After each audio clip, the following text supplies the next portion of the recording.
welcome into the GSMC Sports Podcast brought to you by the GSMC Sports Network. I'm your host, TJ Mabarty. We are coming to you live today on a Wednesday afternoon. Today is October 30th, and today we are going to be diving into stories from across all of the American sports landscape. We're going to be starting off in the Bronx with the New York Yankees keeping their season alive with a Game 4 victory over the Dodgers to hold off on elimination, keep themselves in the mix with an 11-4 win. We are going to be talking about that game in particular, what types of things the Yankees could continue to build on moving forward in this series, and ultimately what are their chances of making history. So we're going to be talking about that. We are then going to be diving into some updates from the NFL over the course of the past 24 hours. We have an injury update on Stefon Diggs. He has suffered a torn ACL.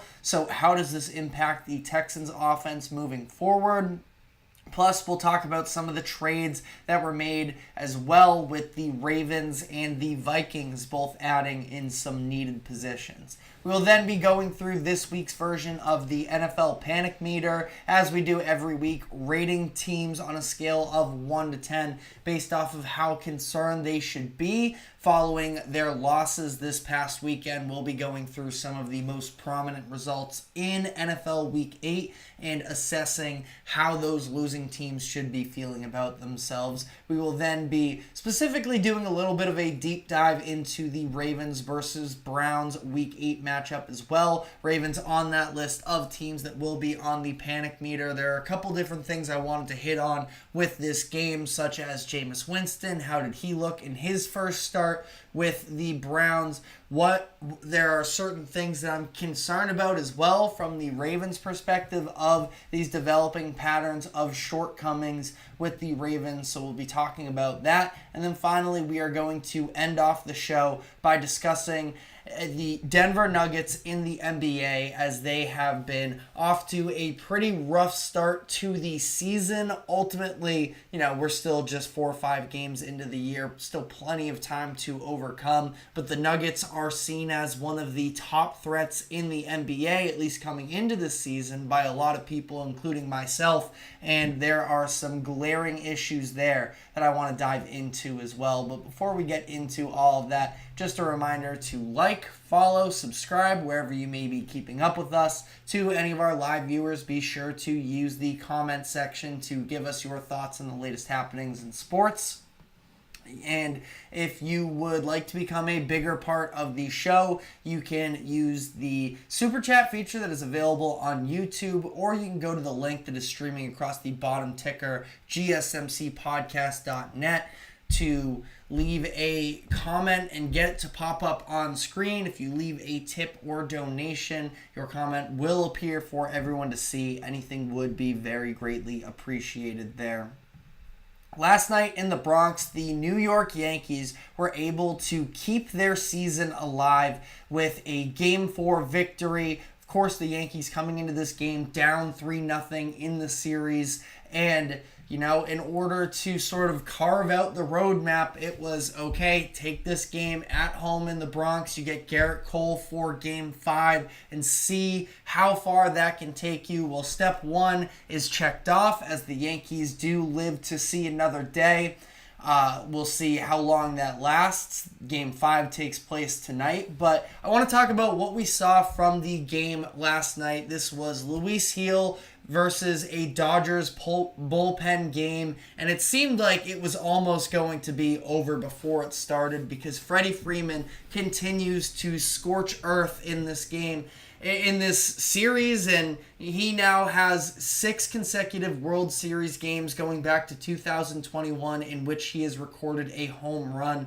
Last night, he did pretty much exactly what he did in Game 3 as well, hitting one into the short porch in right field, a 2-run home run to give the Dodgers an early lead. But obviously that is not the story of this game, because it was the way that the Yankees were able to respond. Now, again, that being said, I thought that this game was I wasn't fully declaring it over after just one inning, but then in the bottom of the first inning, having the Yankees strand Juan Soto and Aaron Judge after they both drew walks. It was Jazz Chisholm and Giancarlo Stanton grounding out. That just felt like the swing and momentum there was going to be too much. But credit to the Yankees, who continued to fight in this one. Credit to Luis Gil and this pitching staff for the Yankees that were ultimately able to keep things pretty quiet. Gil wasn't great. He ends up going just 4 innings and, looked a little bit shaky, I suppose, at moments. But honestly, being able to recover from that Freddie Freeman inning, get himself into the 4th inning, that's when he started to deal with issues again. But ultimately, I thought it was a fine start from him. And it was enough given what the Dodgers were doing on the other side in terms of their bullpen struggling. It was the Yankees bouncing back. They scored in the bottom of the 2nd inning as well. Anthony Volpe almost had a crucial game, base running mistake where it was Austin Wells hitting one to deep right center field. And at that point, Volpe on second base, almost a costly error as he sort of misread the situation. He ends up not being able to score, only getting to third base. Now, ultimately, Verdugo ends up grounding out and driving Volpe in at least, so he still does score. Doesn't appear to be too costly. He does also block Wells in the process of getting to third base. I don't know if the Yankees would have scored another run anyways, but again, it just seems so disjointed from them early on in this game. That then takes us to what was the bottom of the 3rd inning where Volpe is able to make up for his mistake, hits the grand slam to put the Yankees up 5-2, give the Yankees their first lead of the series since extra innings in Game 1. So obviously they had been reeling, and ultimately, this puts them back up on top, and really they were just able to sort of cruise out from there. Now the Dodgers made things a little bit interesting, cut the lead a bit in the 5th inning where it was Will Smith hitting a solo home run, Tommy Edman drawing a leadoff walk that ends up ending Luis Gil's start. And then from there as well, you have another run scored for the Dodgers as it was Freddie Freeman, who of course has been well documented that he's dealing with this ankle injury, and he was able to beat out a ground ball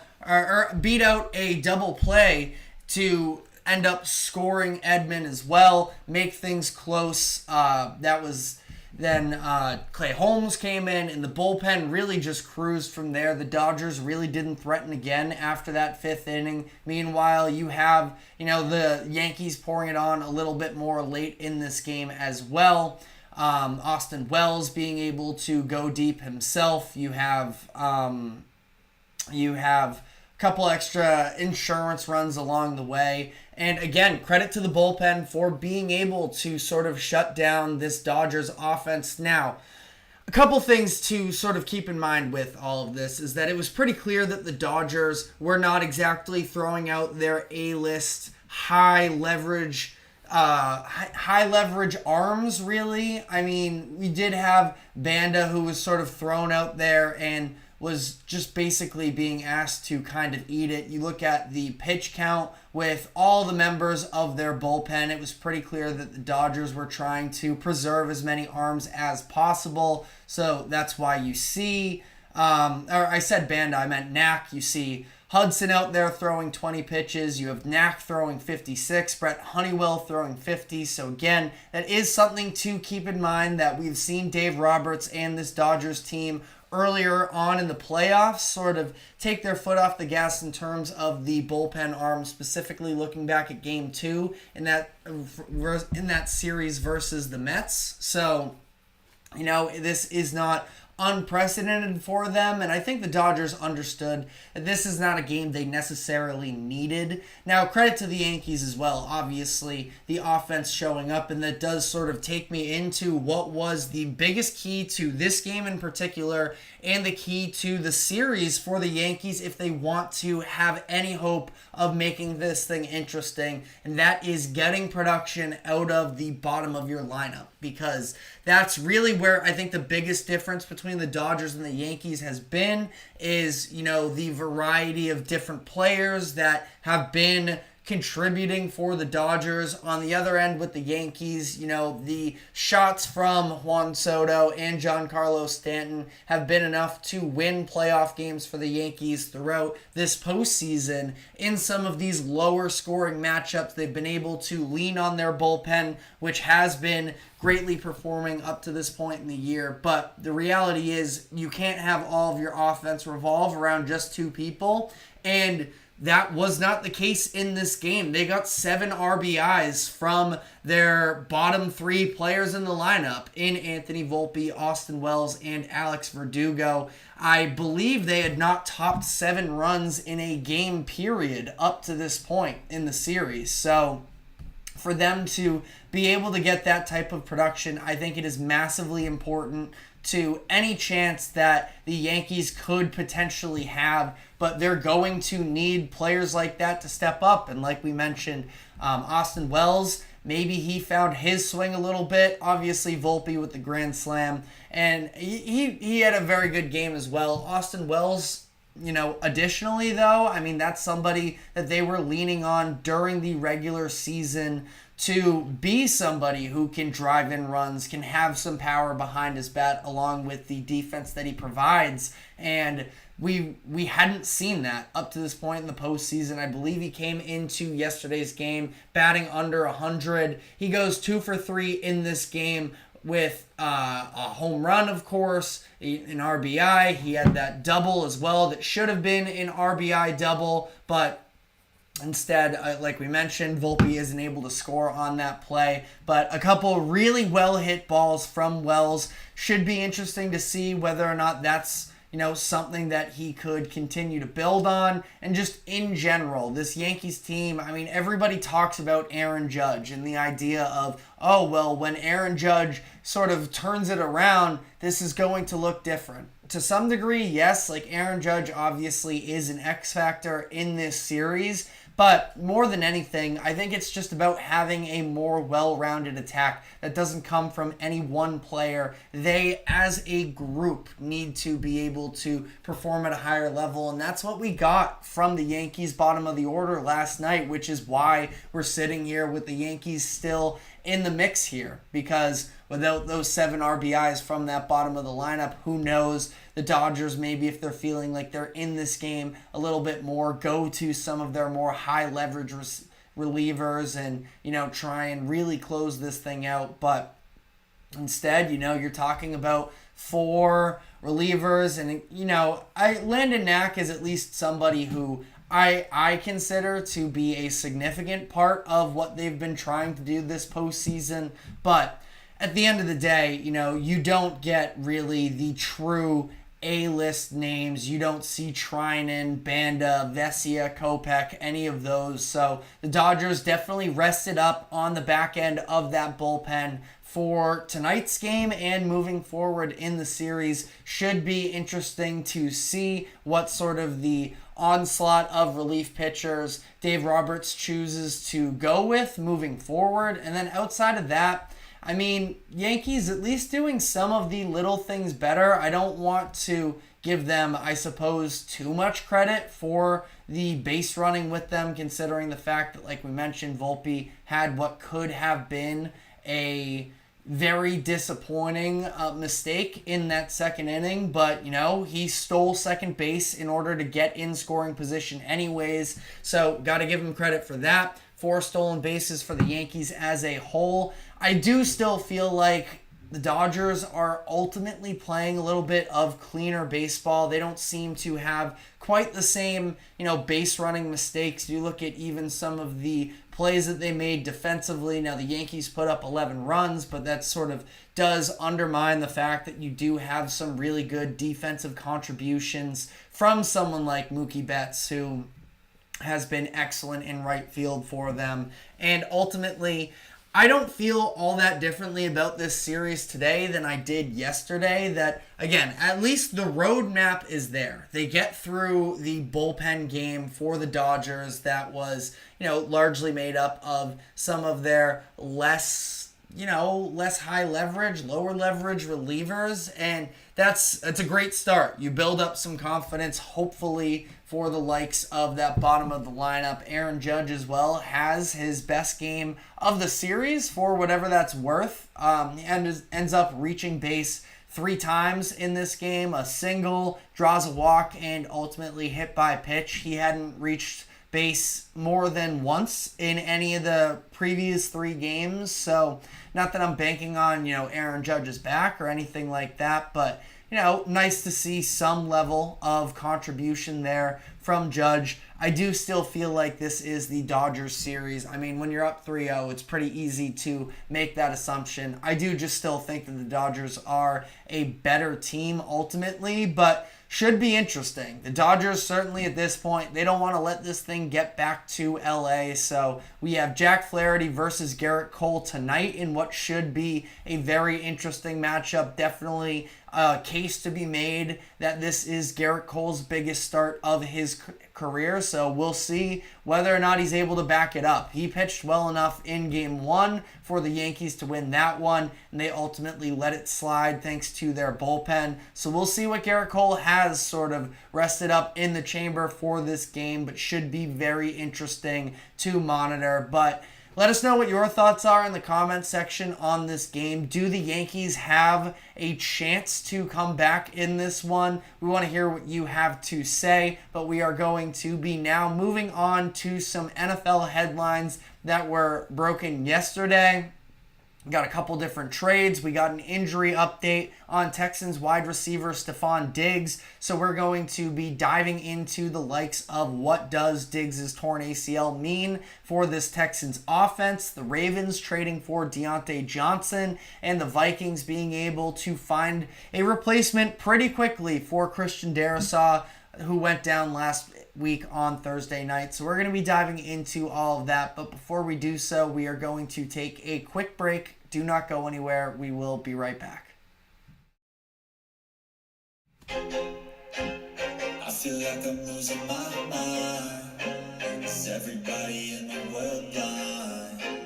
Please, Lord, give me a sign, a sign. I feel like I'm losing my mind. Is everybody in the world blind?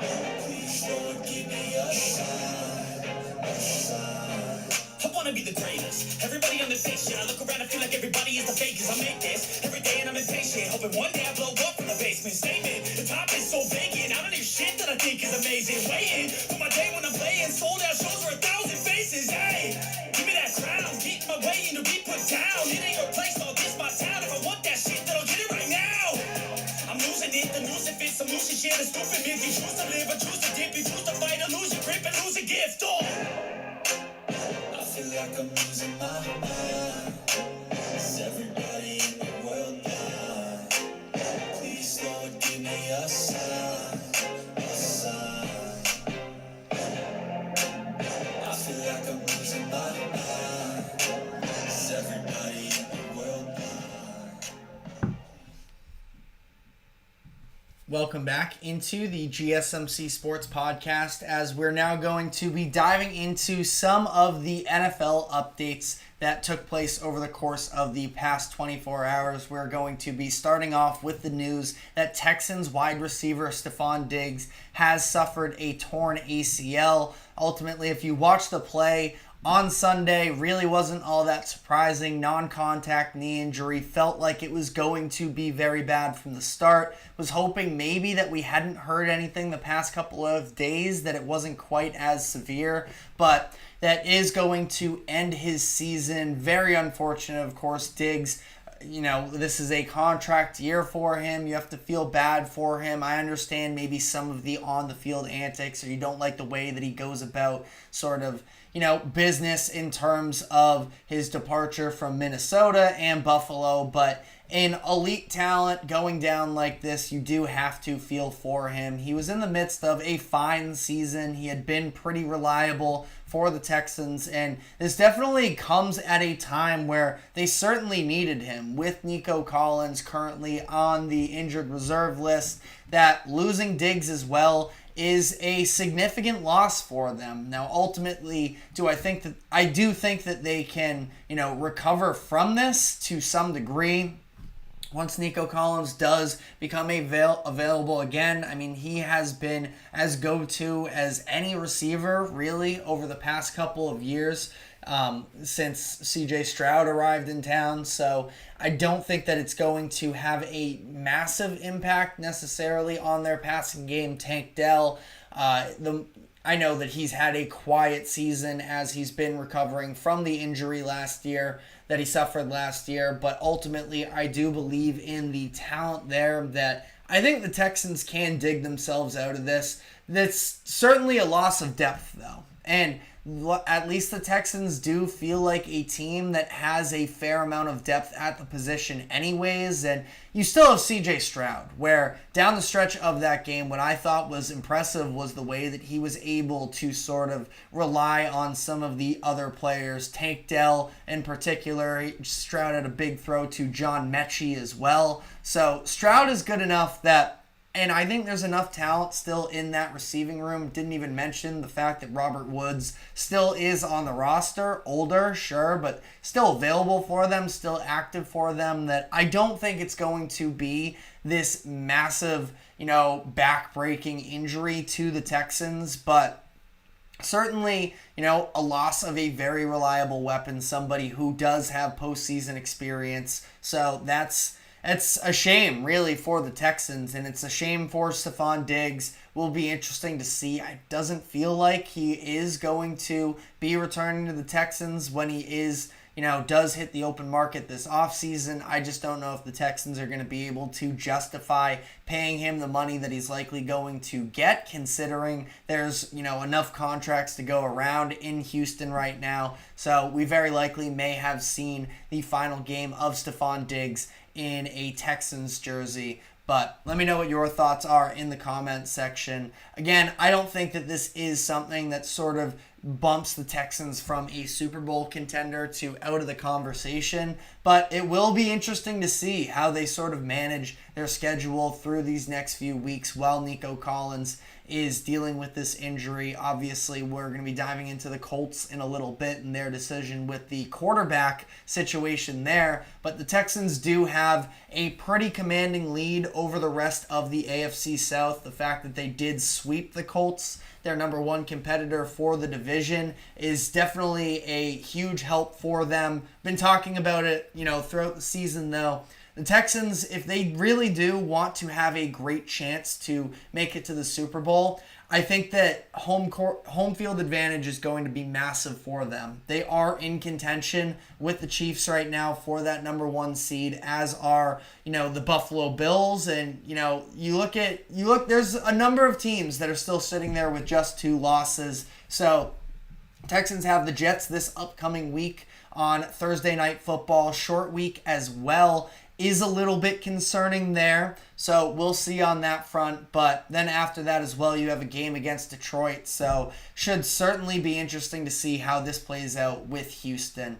Moving on to the other news here. The Baltimore Ravens are acquiring wide receiver Deontay Johnson. This is a deal for a 6th round pick that the Ravens are giving up. It's a 5th round pick that the Panthers are getting in exchange for Deontay Johnson, and a 6th rounder.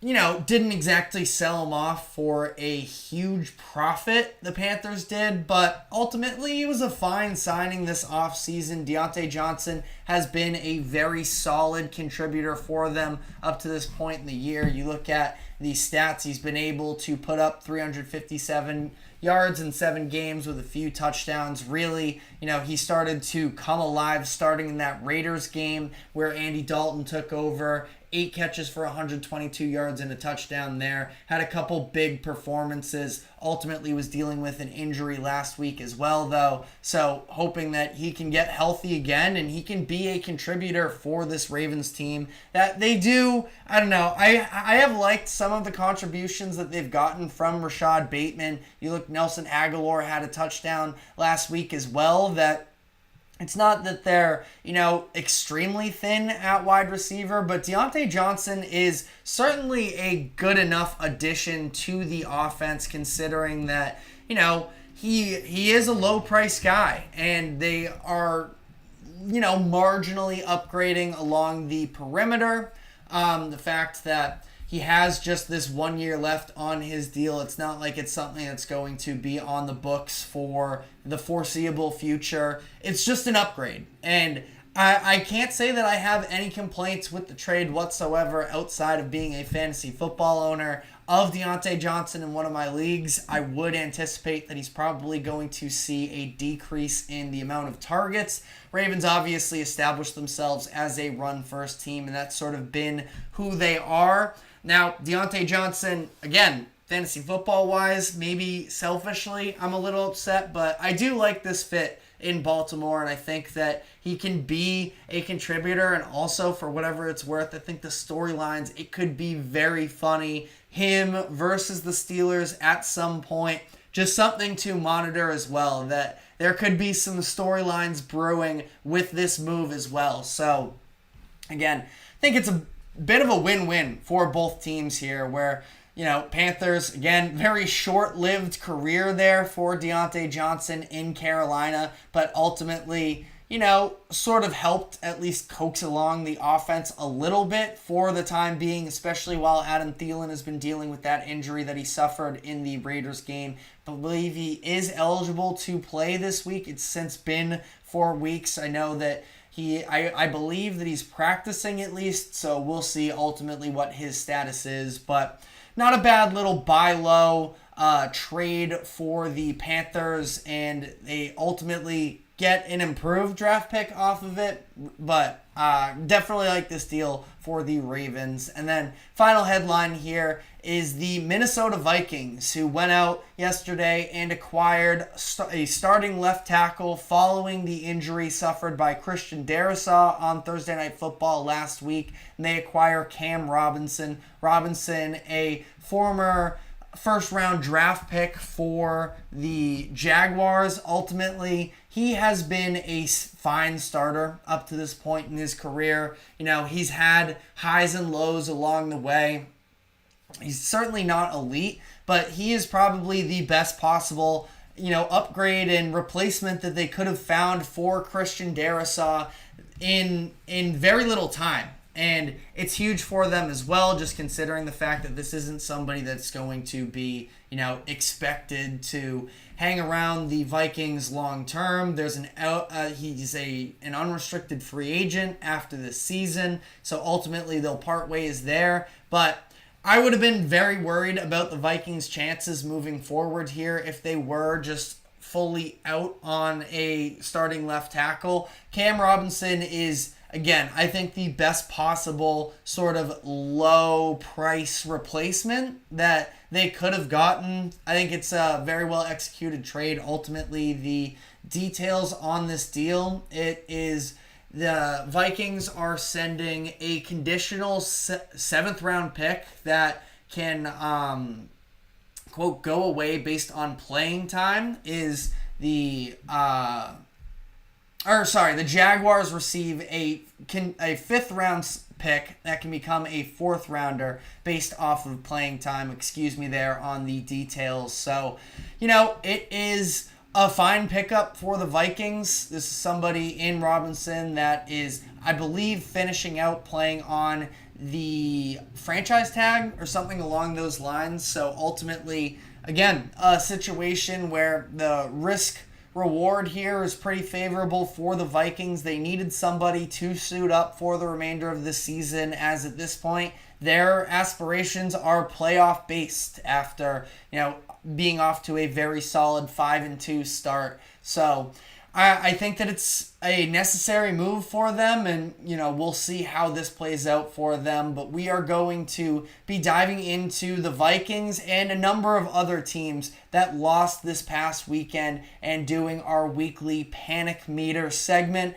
where we rate teams on a scale of 1 to 10 based off of how concerned their fans and the franchise should be following a loss this past weekend. So we're going to be diving into that, but before we do so, we are going to take a quick break. Do not go anywhere. We will be right back.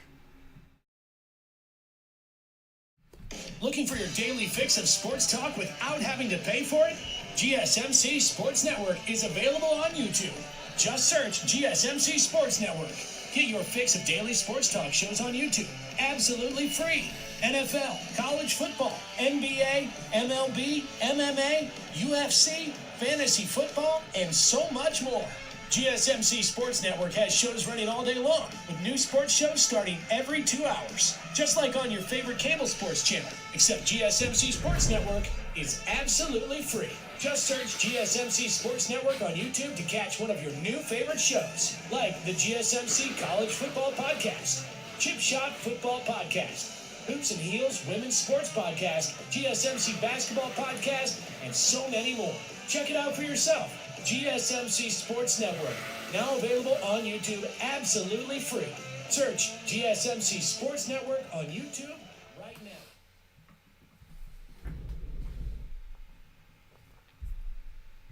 Welcome back into the GSMC Sports Podcast, as we are now going to be diving into our weekly segment, the NFL Panic Meter. For those who haven't been here before, we rate some of the most prominent teams that lost this past weekend in the NFL, and we rate them on a scale of 1 to 10 based off of what the concern level should be from an overall franchise standpoint. Try not to be overreactionary here, but there are certainly some teams where the pressure is absolutely starting to mount. So again, the way that we do this, 1 is no worries whatsoever, 10 is hitting the panic button, full out frenzy here. So we're going to start with a team that made definitely a panicked move this past week in the Indianapolis Colts, who they end up losing to the Texans this past weekend, and then promptly bench their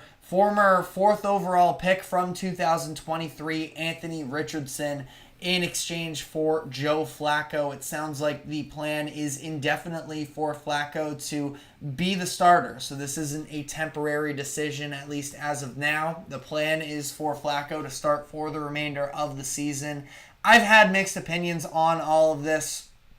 Talked about it at length yesterday in terms of balancing the different responsibilities to the future of your organization, which should, at least in theory, be Anthony Richardson, versus balancing the rest of the players that are currently on the roster, that are out there, giving up their bodies, putting in this full effort, that they don't want to feel like they're sacrificing it all just for nothing for this one player that we really don't know if Anthony Richardson will ever pan out for them. So ultimately, again, very complicated situation to sort of weigh the pros and cons here. But either way, this is a massive concern for the Colts that they did just spend the 4th overall pick on a quarterback, and the fact that he only started 10 games in the NFL before getting benched is certainly not what they envisioned coming into this year. Now, the other part of this is that they are still a fine team. They're sitting at 4-4. They're very much in contention for making the playoffs as a wild card team, like we just outlined.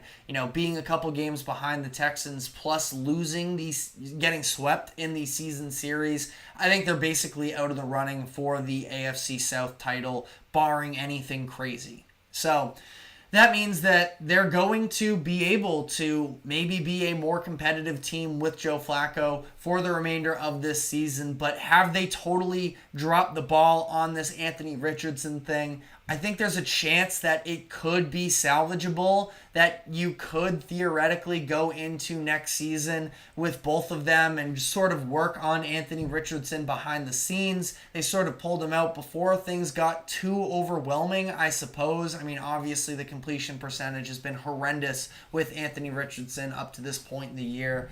I think that there is a lot of concern, though, as for where the Colts are at right now. And, it seems like they might be sort of still stuck without an answer at quarterback, which has been kind of the case for the Colts ever since Andrew Luck retired. So I have them at a 7 on the panic meter coming out of this past week and the benching of Anthony Richardson.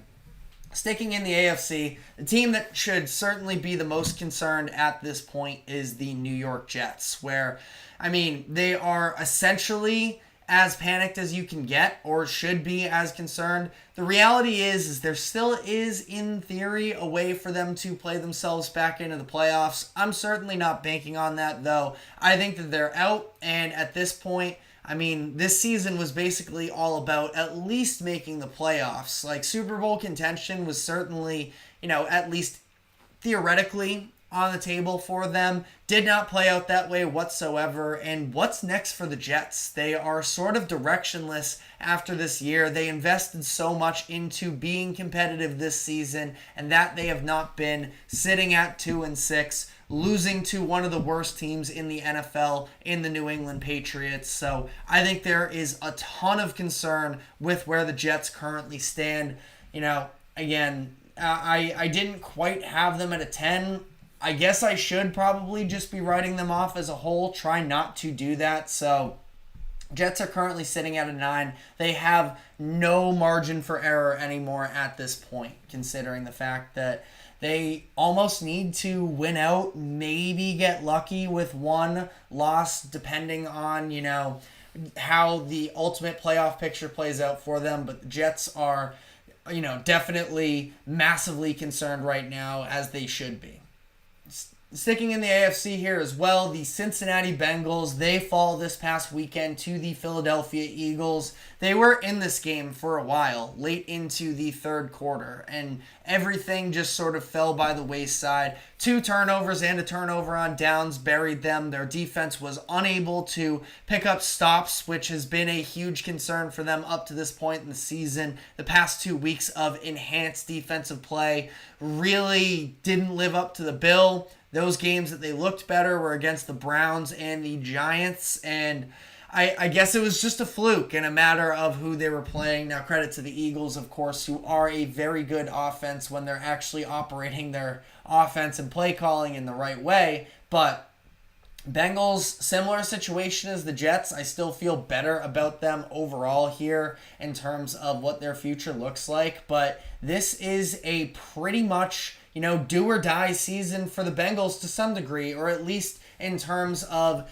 having Joe Burrow and making the Super Bowl in 2021. They feel like they should be still competing for the playoffs and everything. And I just feel like at this point, the Bengals, I'm not going to rule them out. Like, a part of me in my head is still thinking that the Bengals are going to be able to figure things out here, because I do still have belief in the offense when Joe Burrow, Jamar Chase, and T. Higgins are all available for them, but clearly a ton of holes on this Bengals roster, unable to really run the ball. Defensively, they've had a ton of issues as well. That I have them at an 8 right now. Again, they're another one of these teams where they almost have to win out at this point to be able to make the playoffs. Now, if they get in there, as much as I acknowledge all of the holes, I still feel like they'll have a fighter's chance. But ultimately, things are very concerning right now for Cincinnati in terms of their expectations for this season. So I have them sitting at an 8 on the panic meter.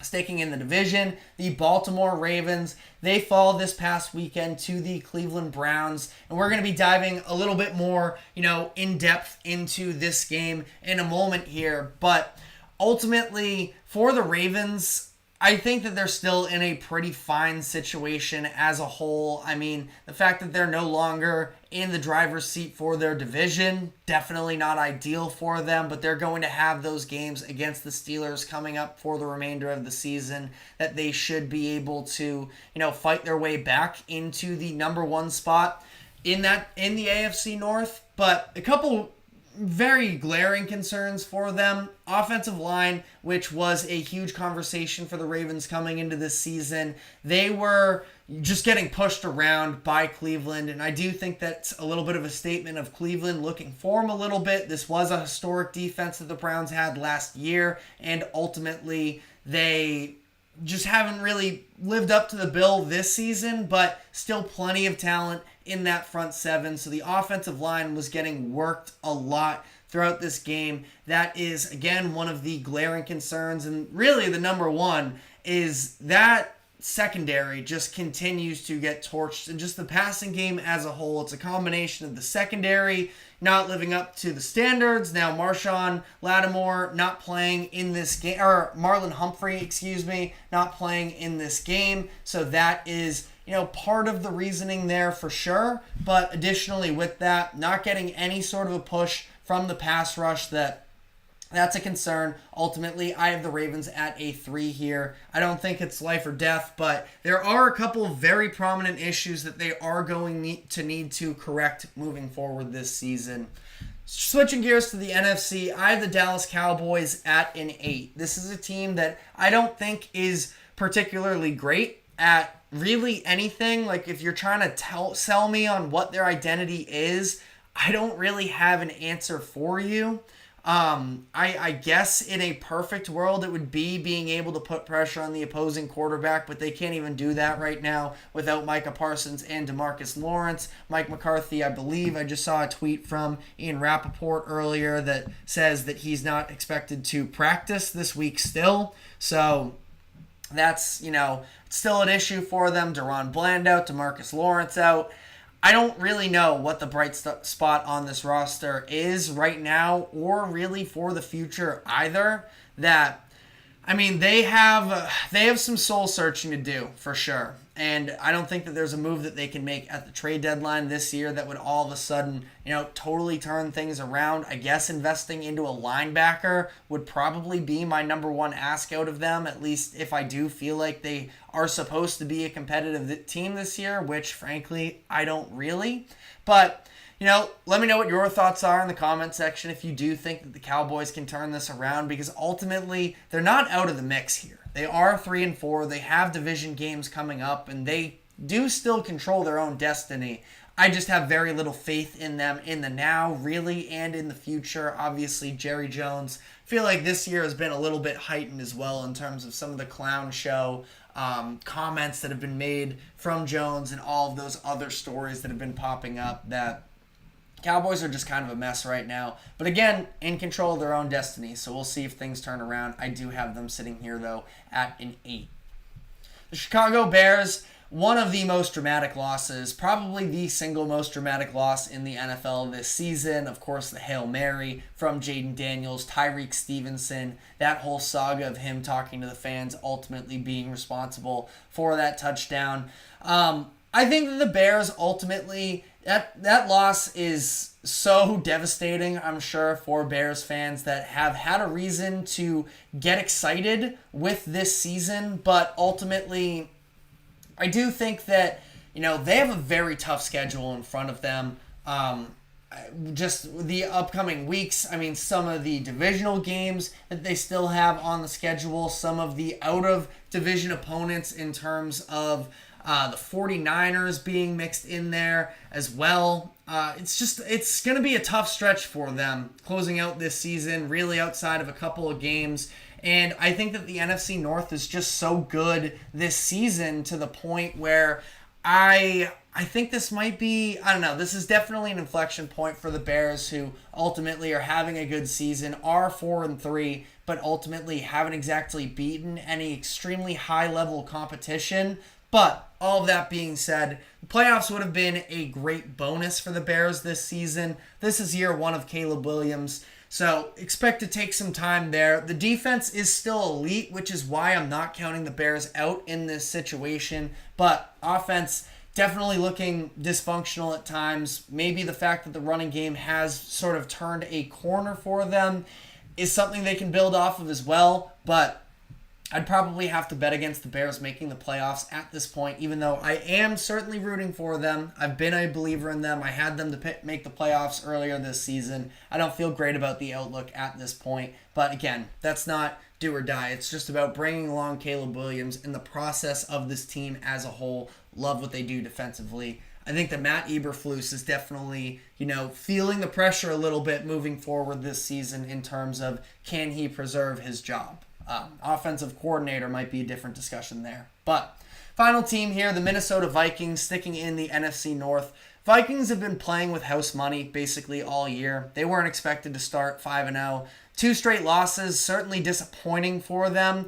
And I would have been more concerned for them if it weren't for the trade that they made yesterday of acquiring Cam Robinson from the Jaguars. They at least have a replacement at left tackle to not have Sam Darnold running for his life for the remainder of the season, which was a little bit of the how things played out in Thursday Night Football last week, that really once Darisaw went down, the Rams were able to really ramp up the pressure on Darnold and that offense looked less consistent. I do think that there are limitations with this defense, specifically in the secondary, which is part of the reason why the Rams were able to drop 30 on them. But again, this season was never really about making the playoffs, and yet they still have a golden opportunity to do so. And I think that they're going to be in it until the very end. So, again, could have been more concerning if they didn't already have a Darisaw replacement in place. They go out and get Cam Robinson. I like the deal well enough that I'm not panicking on the Vikings. I have them at a 3. So that's all we have for teams. I do want to address a comment here from Nathan in terms of the Dallas Cowboys, where he says that he thinks the Cowboys are going to be able to turn it around, but Dak needs to be more consistent and the run game needs to be better. I totally agree with you that the offense has looked not up to expectations, specifically in the passing game. The reality is, I don't know how much better the run game is going to get for the Cowboys. They came into this season with one of the weaker offensive lines in the league, and I have not been encouraged whatsoever in terms of what that offensive line has given you, and that's in the run game, and it's also in the pass game. Tyler Guyton and Terrence Steele, I know that Guyton is more of a project player that could have a higher ceiling eventually. I do think that that is one of the worst performing, at least up to this point in the season, offensive tackle duos that we've seen in the NFL. So, it's definitely on Dak because he has made a number of big-time mistakes and the turnovers have been an issue for them. But ultimately, I just don't know if I see it with this roster as a whole on paper. Now, I don't know. I guess Brandon Cooks coming back at some point could be impactful for the passing game, could help Dak along. There's no help coming on that offensive line, though. And I just don't know if I see things really turning around with the offense. Dak, certainly, the consistency with him, that is something I could buy into a little bit more. But Dak, who I am a defender of to some limits, I don't think that he's elite, but I do think he is still a very good quarterback and just sort of gets scapegoated as a Cowboys quarterback. And the Cowboys are a flawed team right now. So ultimately, I don't have that same sort of confidence as Nathan appears to, but I mean, at the same time, like I mentioned, the Cowboys do control their own destiny. They have, divisional games on the horizon for them. They're just 3-4, which is not, apocalypse, world is ending in terms of a record. So it's doable. And, they've shown some fight. Dak specifically has shown some fight for however much you want to weigh. Call it garbage time of the Cowboys putting together some of their best offensive performances when they're down multiple scores in the fourth quarter, specifically looking at the Ravens game in week 3 and then this past weekend against the 49ers. But I just don't know if I see it really with Dallas. But, let me know what your thoughts are in the comment section across the board here on which teams should be the most concerned. As for now, we are going to be switching gears and sort of diving a little bit deeper into that game between the Ravens and the Browns from this past weekend, that I wanted to hit on a couple notes regarding the functionality of the Browns offense now with Jameis Winston at the helm, how he looked in comparison to how Watson looked, and again, diving a little bit deeper into some of those specific troubles with the Ravens that we just alluded to as well. So we're going to be diving into all of that, but before we do so, we are going to take a quick break. Do not go anywhere. We will be right back.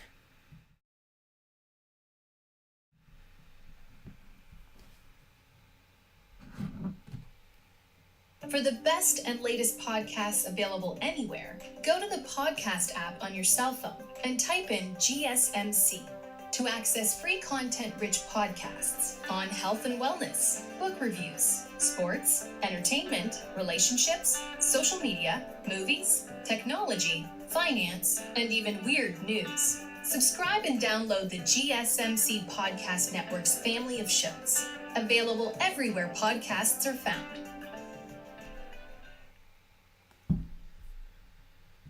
Welcome back into the GSMC Sports Podcast, as I sort of wanted to, after being able to watch the game in its entirety, revisit the Ravens versus Browns matchup from this past weekend, which was probably, I feel like statistically, had to be the biggest upset of the weekend. The Ravens, I believe, were 8.5-point favorites over their division rivals in the Browns, and we saw a resurgence, of course, of none other than Jameis Winston, who just feels like he has a knack for these types of sort of outings, just kind of lighting the world on fire in given moments. And a lot of people, including myself, had been calling for Jameis Winston being called on earlier in the season to be the starter, that he would probably be a better option than Jameis Winston. I understand the reasoning for why they didn't, that they were hoping to salvage that Deshaun Watson contract. But I do think that we saw almost immediately the improved performance from Cleveland's offense with Jameis Winston at the helm versus Deshaun Watson. Now, I do think it's important to at least sort of highlight Jameis Winston, who was just awarded the AFC Offensive Player of the Year or Offensive Player of the Week award this past week. And the stat line was very impressive. 27 for 41, 334 yards, and 3 touchdowns. It's also important to note that Jameis Winston, he also had some Jameis Winston moments in there, specifically on that final drive where he should have thrown an interception on that game-winning drive, where he airmailed the pass to Elijah Moore and into the hands of Kyle Hamilton, who just couldn't hold on to the pass. And then immediately after, on the next play, we see him let it rip and go over the top of the defense to hit Cedric Tillman for the game-winning touchdown. So he ends up throwing that. The game should have probably been over, one play earlier, but instead, you know what? The bounces go your way, and ultimately, Jameis ended up with a good game. There was also another ridiculous play that I don't want to highlight too much on, but it was on their opening drive, I believe, when they were in the red zone. Jameis Winston could not have been less pressured and just threw it to absolutely nobody other than Ravens defensive back Eddie Jackson. That probably should have been a red zone turnover. Instead, again, sometimes football and sports in general are about luck. Those bounces went his way, and ultimately, outside of that, he was excellent. And there was one throw in particular that he had to Elijah Moore. It was on the opening drive, I believe, of the second half, where he had a throw to Elijah Moore on a corner route down the right sideline on third down. Hit him perfectly in stride, picked up 17 yards.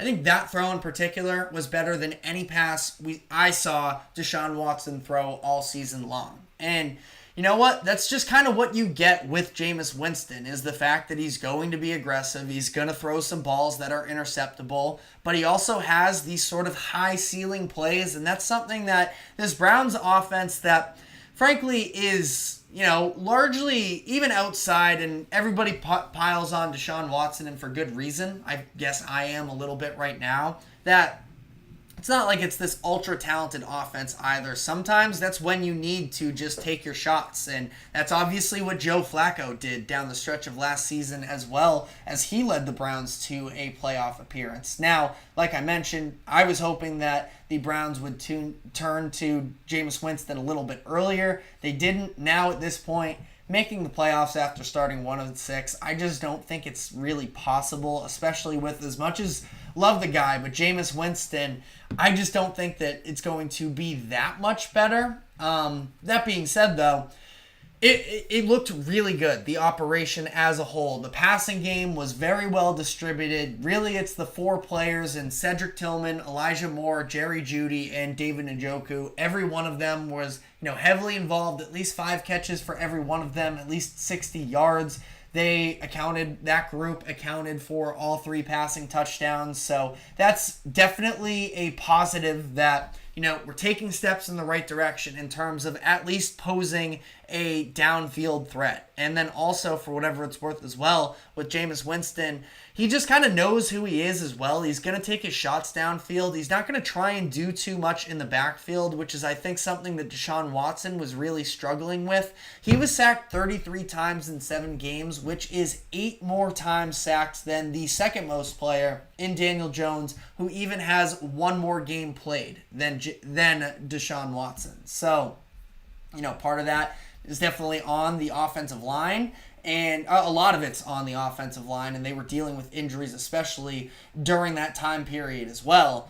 But I also thought that there were a lot of times that Deshaun was sort of generating those sacks on himself, not trusting his eyes, not trusting his arms. So I don't think that it's going to be quite as much of an issue. Jameis was sacked twice, which was tied for the lowest amount of times that Deshaun Watson was sacked in a single game this season, which, again, an indictment on the offensive line. So it's not like I have a ton of faith in them. Defense, I also thought, was very encouraging. So overall here, I thought this was a great win for the Browns. I thought their defense looked very good, specifically in that front 7. Don't want to harp on it too long because, again, I don't see the Browns turning this into a playoff year, but front 7 was tremendous. 7 tackles for a loss. Mike Hall Jr., their second-round rookie, he had a couple pressures on Lamar Jackson as well to force him into a couple bad passes. I think that there's some optimism in terms of, the defense not going anywhere. The offense could look like something legitimate if they have a better quarterback option, if they maybe upgrade the offensive line a little bit. But at least the Browns really needed a positive game like this. Now, as for the Ravens on the other side of this, because they are obviously the Super Bowl contender in this conversation, and as much as I want to, and I am praising, I think it's probably ultimately more about the Browns' front 7 being as talented as they are. The other side of this is the offensive line for Baltimore really got pushed around. And the Ravens' offensive line has been a big topic of conversation based off of the amount of turnover that they had from last year to this year. Going with 3 new starters, they've had some injuries as well. It's sort of forced rookie tackle Roger Rosengarten into the starting spot for them, who's been fine, I think, ultimately. But, in general, we saw Lamar Jackson just under pressure and duress the entire game, it really felt like. And, I don't think this was Lamar's best game. I thought that a couple missed throws, specifically the deep shot to Zay Flowers, really was the most concerning one. Or not even concerning, just most disappointing one, I suppose. It's not like I'm concerned with who Lamar is as a passer. Although I know that some people out there are, not believers in Lamar Jackson's arm, which, that's probably a play to point to if you want to argue against him. But I do feel like, the offensive line play is something that has gotten better mostly on a week-to-week basis, and specifically, I think running the ball is where they have been very good up to this point in the year. I do think that they're susceptible, though. Again, I know there have been weeks and such that Roger Rosengarten has had good Pro Football Focus stats and, things along those lines, but I'm still not quite, on the same on the same excitement level in terms of him, and I'm not going to go too far into this offensive line talk here, I promise, but I think that's definitely an issue where you look at specifically the team in the AFC to beat is the Kansas City Chiefs. With how well that defense is playing, with the personnel that they have on that front line, mixed with the fact that Steve Spagnuolo, their defensive coordinator, is one of the best coordinators in the NFL in its entirety, especially, when it comes to dialing up some different blitz looks, that could be something very much to keep an eye on. And then the other part of this is the continued disappointment out of the Ravens passing defense, because last year they were elite defensively, of course, and it's really not what we've seen. Now, they are still allowing, I believe it's just under 70 rush yards per game, which would rank for number one in the NFL. So, credit to their front seven. I did not anticipate this type of collapse from their secondary. Now, in this game, like I mentioned, Marlon Humphrey was unavailable to them, so I guess if you want to give them a little bit of an excuse, that's there. The season as a whole, the Ravens are the 32nd ranked passing defense, and they are allowing more than 20 yards more than the 31st ranked team in the Jacksonville Jaguars. They're allowing 291.4 passing yards per game, which is a really, really brutal look there. Now, again, we're talking about the Ravens sort of closing out some of these games and the fact that they've kind of let teams hang around late in the end. I still think that that's part of it, where, yeah, maybe it was garbage time when Dak Prescott was, going a little bit. It was really stepping up in the fourth quarter of that game in the comeback efforts. But even still, we've seen Gardner Minshew in that second half of the Raiders game really, carve up the defense. I think he finished with something like 290 yards. Could have even been more than that. I'll double check here on the fly here, where that game it was 276. So off a little bit, but still Gardner Minshew, that is pretty significantly the most amount of yards that he's thrown in a game this season. He's only topped 250 one other time this year, which was, in fairness, week one against the Chargers. Maybe it was, about still figuring out Gardner Minshew. I kind of doubt that that's the case either. And I don't know. I think the loss really of Mike Macdonald has been showing itself, Macdonald, one of the best defensive minds in the NFL, the fact that he's gone, there's really no other reason. Like, the key loss for the Ravens this year was Patrick Queen, and that's not somebody who was, he's a fine coverage linebacker. He's not what's taking them from, and I can double check, but last year, considering that they were the number one scoring defense as a whole, passing defense-wise, they were 6th in the league last year. So you have to think that's schematics. You have to think that's partially based off of the pressure that Macdonald was able to dial up against opposing teams in the front seven to maybe help protect their secondary a little bit more. I still think that they have fine players. Like Geno Stone, losing him is going to be what sort of flips this Ravens team upside down. I really don't think that that's the case, but something the Ravens desperately need to figure out here, because, again, you're talking about the two weaknesses in the offensive line and the secondary to face the Chiefs with that defensive front, Steve Spagnuolo, and then Patrick Mahomes on the other side.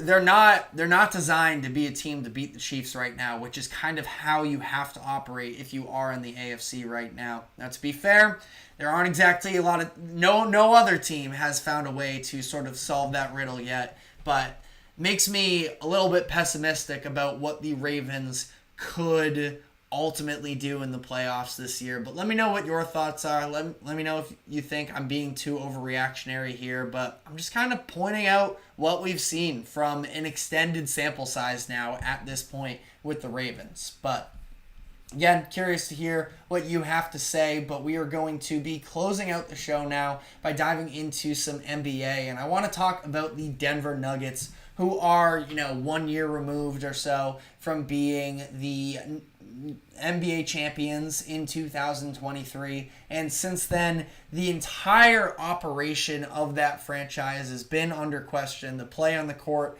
hasn't really put any of that to rest yet. So I want to dive into what level of concern we should have on the Nuggets based off of what we've seen so far in this regular season. But before we do so, we do have to take our final break. Do not go anywhere. We will be right back.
Welcome back into the GSMC Sports Podcast for our final segment of the day, where we are going to be diving into the current state of the Denver Nuggets, who, of course, just won the 2023 championship not that long ago. They still have, in my opinion, the best player in the NBA in Nikola Jokic, and should be in a pretty good position to, continue to be competitive. But the start of this season has been very concerning for them. Now, they're off back-to-back wins, so a little bit, positive momentum building up. But they were overtime wins against the Toronto Raptors and the Brooklyn Nets, in which they had to come back in both of these games. And it essentially was just the Nikola Jokic do-everything show, where on Monday against the Raptors, he had to score 40 points. He was shooting threes. He's kind of been their most reliable three-point shooter so far. Last night against the Nets, maybe you want to chalk it up to being a back-to-back.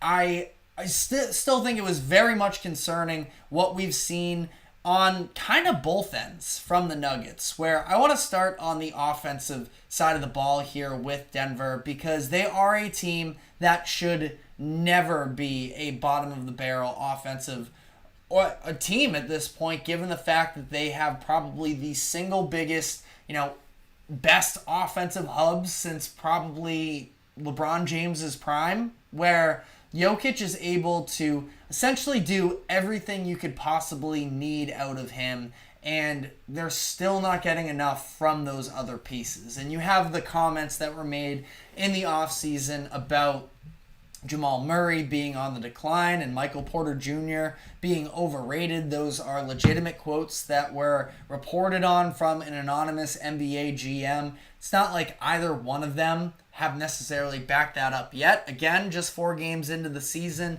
so can't be making any definitive conclusions based off of that. But Murray, up to this point, shooting below 40%, and Porter both shooting below 40% from the field. Michael Porter Jr. as well, shooting below 30% from 3. And the Nuggets' strategy has been basically just to kind of maintain their big 3. I guess it would be big 4 almost as well, if you want to include, Aaron Gordon into that conversation, I suppose. But just hold on to Jokic, Murray, Porter, I guess Aaron Gordon as well, and then try and draft and develop other players that can contribute for them. And we've gotten good moments. Most relevantly is Christian Brown, who had Some concerning minutes, I think, defensively last night's game, although down the stretch of it in the fourth quarter and overtime, hit a big shot in regulation. Then he had a couple really nice defensive possessions against Cam Thomas, who was, Cam Thomas, side note here, just one of the most quintessential shot chuckers that we've seen in the NBA in recent years. He will shoot absolutely anything. But, Christian Brown, relying on him. You got Peyton Watson in the mix as well, who I'm fine with. Julian Strawther. These are players that are all right for you, but nobody really outside of Jokic and I guess Jamal Murray is capable of creating baskets themselves and, taking defenders off of the dribble and along those lines. And I don't know how sustainable this is. Now, one of the guys that they did go out and get in terms of, spending on him and trying to, not even really spending on him, but, having somebody to try and generate more offense is Russell Westbrook. And at this point, he's shooting 27% from the field on 9 attempts.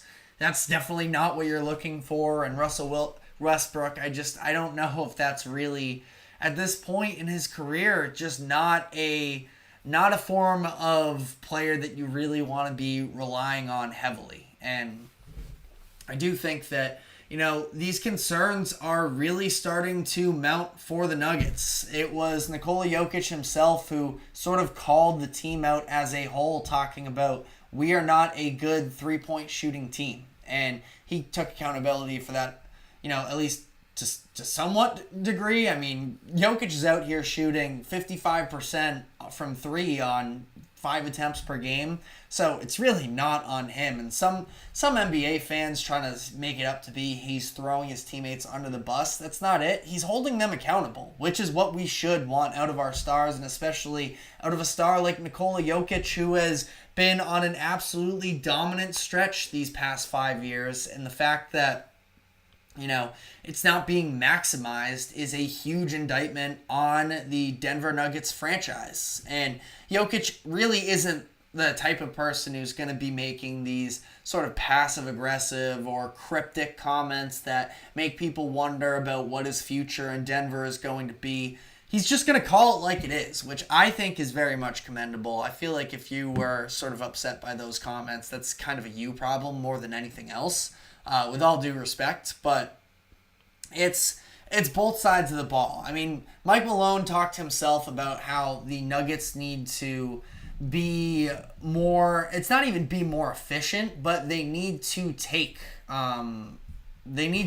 more shots from 3, which has been an issue for them. Last year, they were at the bottom of the league. I'm trying to double check here on exactly what their 3-point attempts were. They were second to last in the NBA with 31 attempts per game, and they are basically at that same mark again this year at 30 attempts per game, which is in the bottom 4. Now, again, 4 games into the season, I understand the stats here aren't exactly something that you need to clutch onto, but just saying, that was one of the main things that Mike Malone highlighted in the preseason media day interview, and haven't really seen any much of a change there. Now, one thing I suppose that, and I'd be curious to look as well, he talked about wanting to play in transition more and play with a faster pace and such, and have that be part of it as well. I don't know if that's actually been addressed either. Russell Westbrook is, of course, somebody who is going to, push the pace a little bit more. But when you look at the Nuggets and where they're at, they are still 30th in the NBA, according to ESPN.com. So 2 of the top things that Mike Malone addressed during media day, they are really yet to actually take action on, of playing with more pace and shooting more threes. It's still just kind of this same stale, okay, let's wait for Jokic to set something up for the rest of us. And that's where it's frustrating for specifically Michael Porter Jr. and Jamal Murray definitely deserves a lot of criticism. He deserves criticism. I don't know about a lot, but Jamal Murray, deserves criticism because he hasn't been playing well, but I still do think that his approach is at least like something that's passable, that him and Jokic, we've seen it before, that two-man game be able to work off of one another, and I do still think that it's something that is salvageable.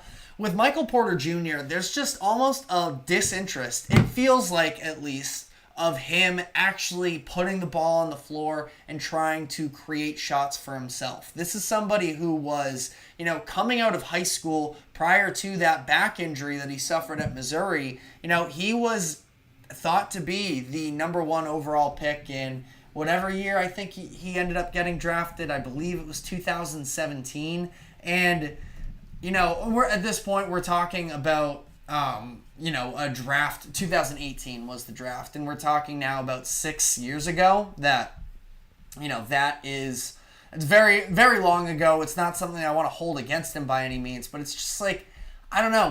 What growth have we really seen from Michael Porter Jr. on a year-to-year basis? Like, he became a player after, taking his time sort of to come into the NBA, dealing with that injury, dealing with a couple injuries throughout his first couple seasons in the league. And then he arrived for them, and he really hasn't taken any steps forward. Now, defensively, he's gotten better. I'd give him credit for that, where that has been, a very important part of that 2023 run, that he wasn't the liability that he was for so long. I still wouldn't consider him a great defender. Good is maybe being a little bit complimentary of him, and just the lack of development there, I think, has been concerning, and that can maybe take you into, if you want to go this route, of the lack of development from this franchise as a whole, where, you're looking at Christian Brown, Peyton Watson, Julian Strother, like these guys that are now expected to sort of take on these bigger roles, and as Malone put it at Media Day, replace Kentavious Caldwell-Pope, take over that 2 spot, and it just doesn't really seem like Christian Brown either. And I do like Christian Brown, so I'm not trying to get on his case by any means. I think that he is the most reliable out of sort of those younger players that I just listed. I don't know if I agree with the overall strategy of this Nuggets team. It feels like they were just willing to get complacent and just hold down a lot of the pieces that they had for 2023. It's not exactly a fair comparison, but like you look at the Celtics, and to be fair, the Celtics hadn't won a championship when they started to make all these moves, but they were willing to get aggressive, trade a Marcus Smart, a key piece of their franchise, Robert Williams, who, maybe to the casual NBA fan, Robert Williams isn't somebody that moves you, but he was massively important to the turnaround of that Celtics team in 2022 when they went on to make the finals. Like, they took their shots and ultimately were willing to, be a little bit uncomfortable and try and find new identities and make moves. The Nuggets are just kind of holding on to that 2023 team, but like not even actually cashing out on some of these role players, letting Jeff Green and KCP and Bruce Brown all walk for nothing, and then not making any other supplementary moves other than just relying on, if we just draft well, we'll be able to sort of fit right back in, which, to be fair, is not the worst strategy in the world. Like, trying to draft to fit in some of those pieces, it's just tough as well when the Nuggets, all of these pieces, it's not like they're moving up in the draft. And they did this past year for De'Ron Holmes, which is a huge bummer because Holmes ends up, suffering a season-ending injury in Summer League. And Holmes is somebody that I like a lot in terms of actually being able to, at least for a big man standard, be able to do a little bit more offensively. But even still, they end up taking him. I mean, Holmes, I believe he was something like 22, 23 in that range when they took him. That they're just kind of complacent in all of this, and it's just very disappointing based off of, we're talking about one of the greatest offensive players in NBA history in Nikola Jokic. But let me know what your thoughts are in the comment section. I do think that the Nuggets are going to be all right in terms of making the playoffs, but for how contested the West is as well, I mean, you're talking about, a potential play-in team right now, and that's just not who the Nuggets should be. And the last thing I would sort of note as well is the fact that, this is a situation where it feels like, oh, Jokic, voter fatigue, he could never, win another MVP, especially not this year.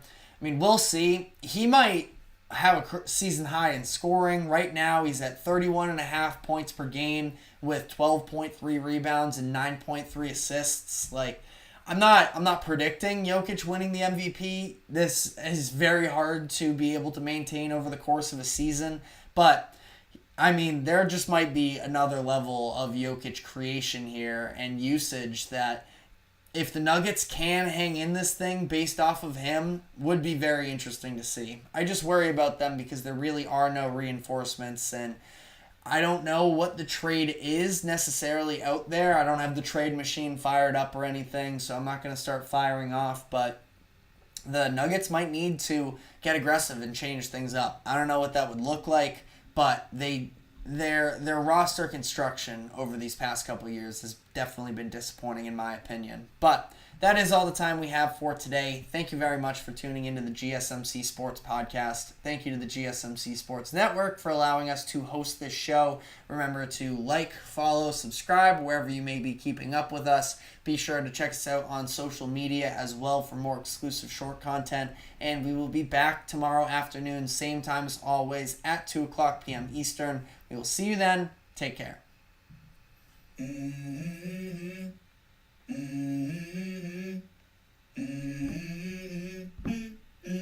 Let's go. I wake up to a little bit of drool on my pillow, feel like it's gonna be a bad day.